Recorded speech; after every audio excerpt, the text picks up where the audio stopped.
Making agriculture sustainable is good and not for climate alone. The core benefits are clear. Despite uncertainty on the sector's emissions, a farmer plows his fields.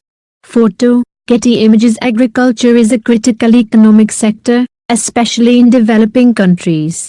It employs around 28% of the global workforce in 2019, and around 43% of the workforce in India.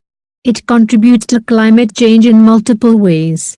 Key sources of greenhouse gas emissions are production and processing of livestock feed, and in the digestive process of livestock manure left on pasture, bacteria and waterlogged rice fields, burning of crop residue, fertilizer use, over and above emissions from fertilizer production, soil undercropping, particularly in the form of soil carbon loss. Estimating global emissions from these sources, particularly from soil carbon loss, is tough. The natural systems involved are extremely complex, with multiple layers of feedback, and significant variations across regions and ecosystems. Nevertheless, a lot of technical progress has been made on this front. Greenhouse emissions from agriculture are estimated at around 5.4 gigatons of carbon dioxide equivalent in 2017, around 10% of the 53.5 gigatons of total emissions in that year. The top 10 historical emitters are China, India, the Soviet Union, Brazil, the United States, Australia, Indonesia, Pakistan, Argentina and the Russian Federation. In addition to the technical challenges, there are also challenges with categorization. Are emissions from fertilizers, for example, part of the agricultural or industrial sector? Biofuels similarly bestride agriculture and transport. Can emissions from storing and transporting agricultural produce be usefully attributed to farmers, especially small farmers? What about food waste, which the Food and Agricultural Organization, FAO, estimated as the third largest emitting country in the world? These blurred lines result in estimates such as those below, which peg emissions from food systems at 19 to 29% of the global total. Apart from emissions from agricultural activities, agriculture affects the process of carbon sequestration, by which greenhouse gases, GHGs, from the atmosphere are converted into biomass or trapped in the soil. Land is hence generally considered a sink, effectively the opposite of a source of GHG emissions. Forests generally sequester significantly more than crops or pasture.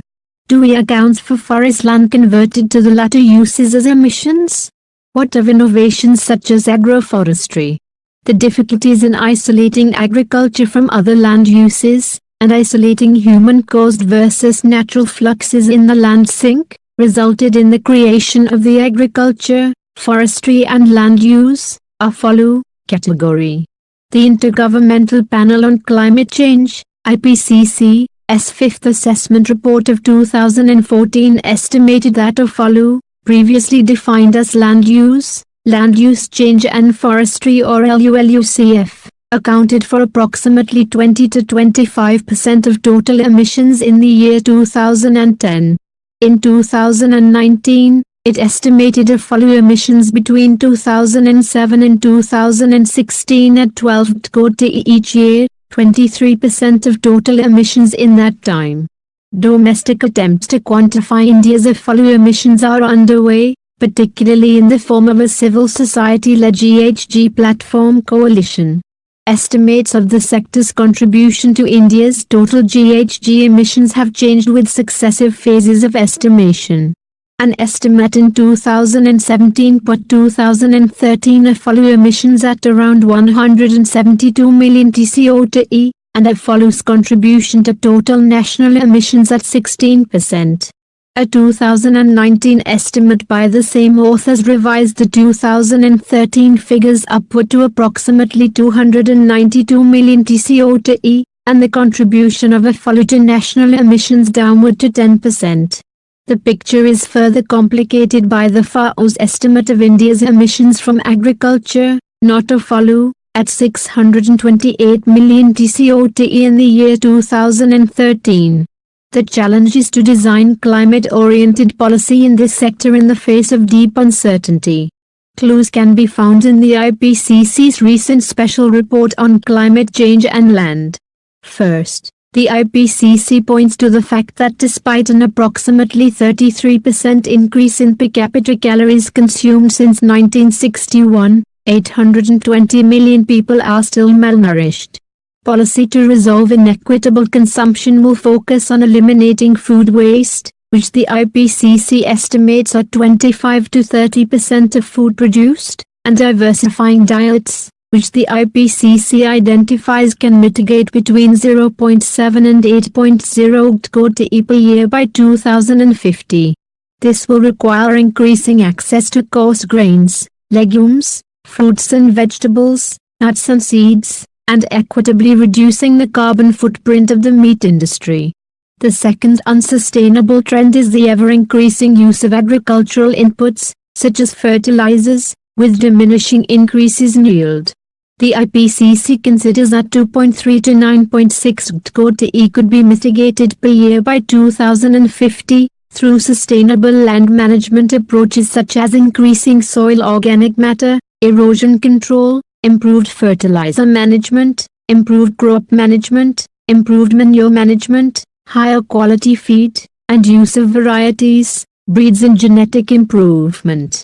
The IPCC also identifies the critical role of policymakers, highlighting that many sustainable land management practices are not widely adopted due to insecure land tenure, lack of access to resources and agricultural advisory services, insufficient and unequal private and public incentives, and lack of knowledge and practical experience.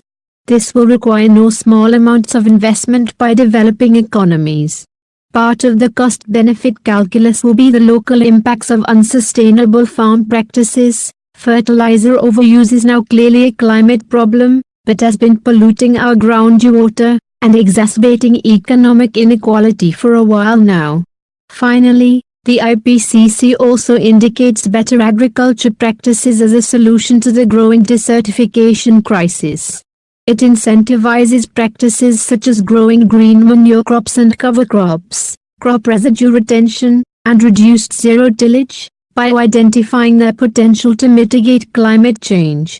The use of cover crops, for example, could sequester as much as 0.44 gigatons of carbon dioxide each year, even if applied over only a quarter of the world's cropland.